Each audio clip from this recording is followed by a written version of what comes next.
Good morning. Charlie, we have some breaking news. Yes, Chris LaVoy. The U.S. intelligence community's leading explanation for the 3 most recent unidentified objects shot down over North America is that they were being used for commercial or benign purposes, the White House says. That's what they want you to believe. Chris, you mentioned, aren't you supposed to give the FAA a heads up? If you're flying something over North American airspace, you would think so, yes. I don't know. Yeah, so this is the last 3, though. This isn't the one that got everybody's everybody's there have been 3 since knot, that. right? There have been 3 since that, yes. Right. These are the These are the ones that aren't that have no visible means of propulsion. Right. Yes. By the way, and the one that went down in Lake Huron. Right. Yeah. I loved your piece. Marjorie Taylor Greene had a big classified tantrum over the balloon. Yeah. And you said, speaking as one American person, I wanted on the record that Marge doesn't rant like a third-rate radio host on my behalf. And as a third-rate radio host, let me just say, thank you, Charlie. You said I may be alone here, but tragically, she can probably say the same thing. It's just, I was saying, Charlie, it's hard to take anything they say seriously because they only care how it hurts Biden politically. We literally played a soundbite. I don't even know who it was saying, "Oh, now Biden's trigger happy." First, like he was right. Mike Turner, right? Well, there was a spectacular quote from our old friend Jim Jordan from that oversight committee hearing that was such a barrel of laughs last week, where he talked about super secret James Bond transporters. And that's how the message got from the government to Twitter to kill every story about Hunter's laptop. Yeah. By the way, speaking of James... I take it seriously because a lot of our fellow citizens do. Yeah. Yeah. Mm-hmm. And that is a real problem. Speaking of James Comer, quickly, give me 12. I mean, speaking of Hunter's laptop, it is amazing how they are trying to spin Hunter Biden, who was a private citizen, right, who had nothing to do with government, and Jared Kushner, who just made $2 billion, right, from Saudi Arabia. God knows what happened with Qatar that bailed out, 666 Fifth Avenue. But here's Comer.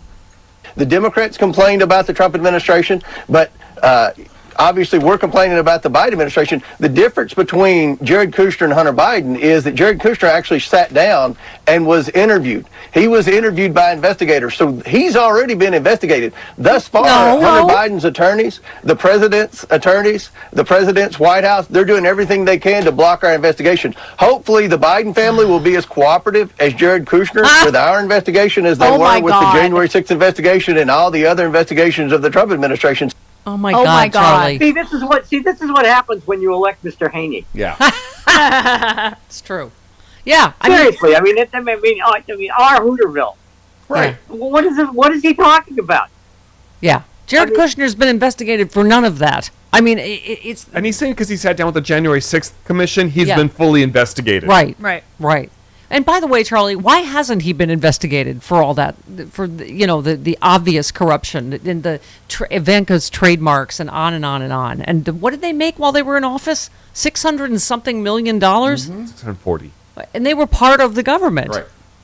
Oh, thank you. That's why Dad's running again. I think that they're probably they've got this neat little nest egg tucked away, and they need to add to it. Yeah. But no, the whole. I mean, I have a stake sort of in the 666 Fifth Avenue deal because the office of my publication once was in that building. Oh wow! The National, the old sports daily newspaper that I worked for, our IDs, our company IDs. I wish I could find mine because I showed to you. Our IDs didn't have it was called the Tishman Building at that point. Didn't have Tishman Building on it. They had in big, dark, black letters, 666 across the top, which should have told me something, actually. Yeah. Should have been a little sign. Give me a sign, any kind of sign. Speaking of sporting the sport, how about that Super Bowl? Oh, man. I was so let down by the ending. I can't begin to tell you. Yeah.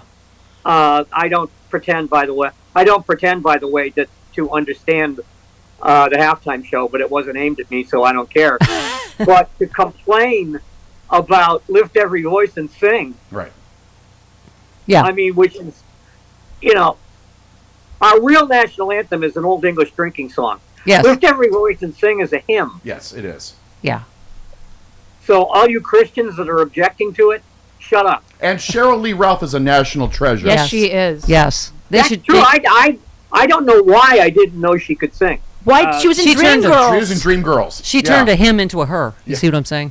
What? She was the original Dreamgirl. Yes, Yeah. exactly. See, I didn't know that. Yeah. That I did not know. I mean, I knew her from TV, and I knew she was a talented actress and I guess director and producer. But Yeah. I had no idea she could sing like that. Oh, yeah. Oh yeah, she's great. You also wondered why there were 1,000 people on the field dressed like Marjorie Taylor Greene. See, That was bizarre, wasn't it? I thought they looked like the sperm in Woody Allen's Everything You Always Wanted to Know About Sex. They did indeed. They also looked like little Stay Puft Marshmallow Men.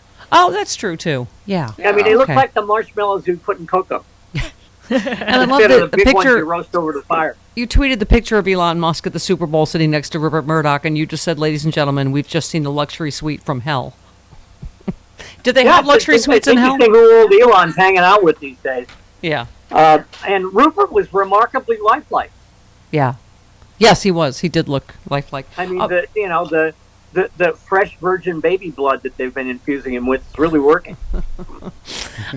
Charlie, I opened the show with Ellie Mastal actually being happy clappy about Jack Smith and how fast he's moving and that he actually sees a ray of hope for justice. What do you think? You're kidding. Yes. Ellie Mastal is optimistic. I know. I was thrown off a little bit. It was a little The Valentine's world's gone gift. mad. I mean, he's certainly accelerating the pace of finding people he really wants to talk to. Yeah. And I think that's probably I mean, obviously that's a good thing.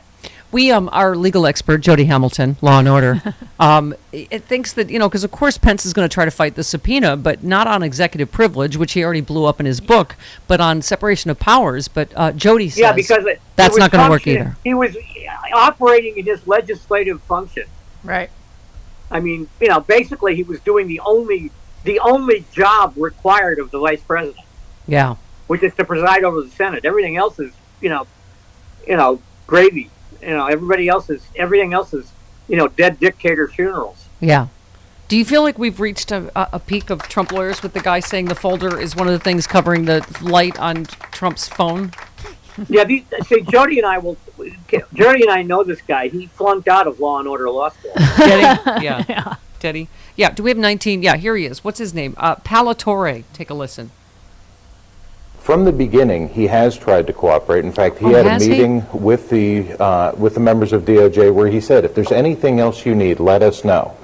DOJ has taken a position of, really an adversarial position on this, where as much as we want to cooperate with them, they would rather make this into an adversarial fight and try to make it into a criminal case.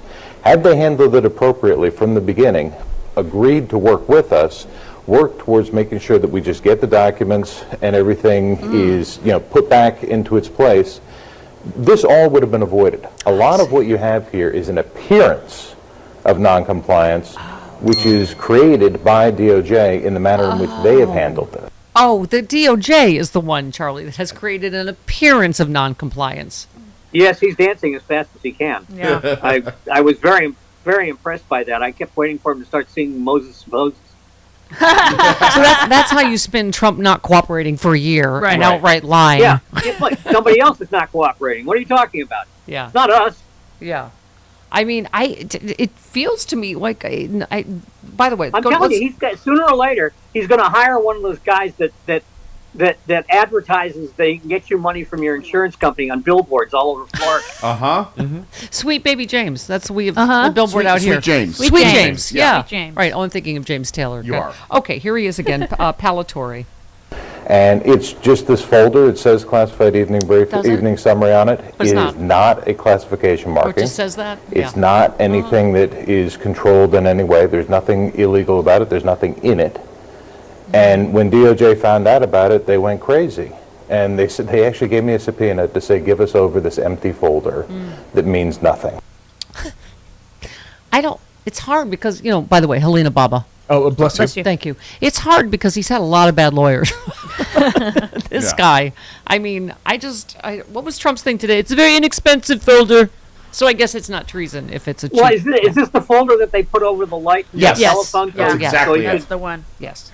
Yeah, I mean, I don't know how I feel about the President of the United States, covering up the light on the phone that he might have to get the phone call at 3 o'clock in the morning. Yes. Plus that is as bad a bogus excuse as anybody's ever come up with. Yeah. No, it is. It is to laugh. All right, one last one, Palatucci. Here we go. How did they find out about a folder on his bed table? We put it in our report. When we did all of our searches, we wrote up reports on everywhere we searched, everywhere we looked, anything we found, where we found it, and we gave that to them because everything that we've done as part of that search has been in the spirit of full cooperation and compliance. And when they read that and they saw, oh, there's this folder here that is so far outside of the scope of the subpoena or anything else, they demanded it back. And so now the president has to find a different way to keep the blue light out of his life. Oh my God. Wow. Wow. I mean, Why doesn't he just pull that rug on his head down over his eyes? yes. That would work. No. Well, the one thing in the New York Times piece, I don't know if you read it, but, that gives me hope is that it sounds like Jack Smith is pulling a lot of these disparate things and cases and people together, because to me it all becomes one story. So I'm feeling hopeful. Are you feeling? Well, yeah, not just that, but on Thursday, Fannie Willis is going to give us a peek at some of the at some of whatever she's gathered. I love her, by the way. I don't want to release any of this. It's terrible. Well, okay. Here's some stuff. I'll fly. Some stuff that lets you know he's guilty of sin, and a lot of people lied. But yeah, nothing more. Well, I'll show you all the ridiculous lies that people told us. Because the judge says I have to. It's not that something I want to do, mind you. Yeah.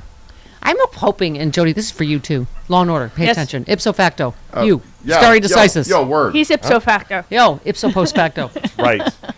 What was I saying? I don't know. I hope this time, unlike the Mueller report, they are going to at least prosecute the obstruction. How do we just let this many counts of obstruction and this many crimes just like, oh well?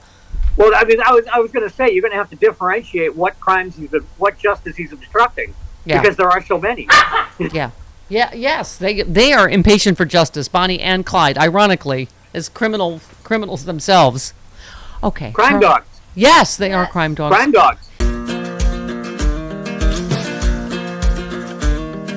Hey all, Glenn Kushner here. I hope you'll join me on my new audio podcast, Justice Matters. I'll be using my 30 years as a federal prosecutor and Army JAG to unpack, break down, and explain the legal issues of the day, particularly where the legal intersects with the political. Please look for Justice Matters with Glenn Kushner wherever you generally get your podcasts.